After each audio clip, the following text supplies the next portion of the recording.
After the flooding in Kedah and Perlis in northern Malaysia, local Tzu Chi volunteers have been visiting emergency shelters on a daily basis, bringing food, supplies and even consolation cash to stranded residents.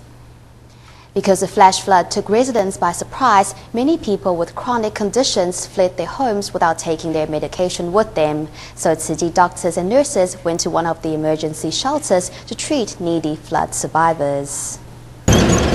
The rain has finally stopped, but Kedah province in northern Malaysia is still underwater. Homes, streets and over 10,000 hectares of farmland have been swamped.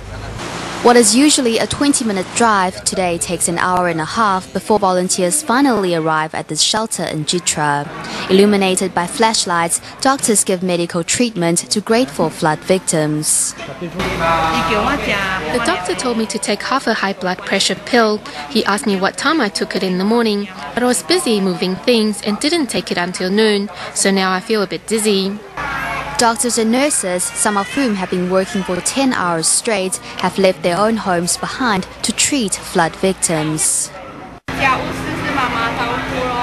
My mom is taking care of the house and my dad is taking care of what we need. I think these community members need medical attention, so I came to help. From high blood pressure to aches and pains and skin infections, whatever the problem, the medical team have the answer.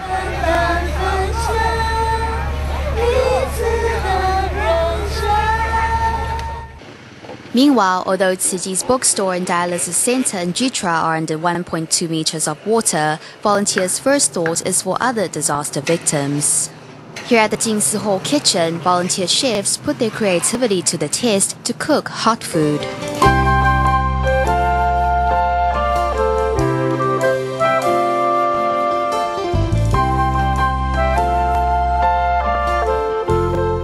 A service station is then set up at a local school to deliver hot meals and drinks to over 300 grateful children and adults who are sheltering here. Right now we are understaffed, so the disaster victims went to fetch the water to help us make these drinks. I'm glad it's now one-way service. Tzu Chi volunteers have come to help us, so as flood victims, it's the least we can do to help them in return. Volunteer flood victims and flood victim volunteers are working together at the service station in a spirit of community togetherness that is helping people rise above the disaster.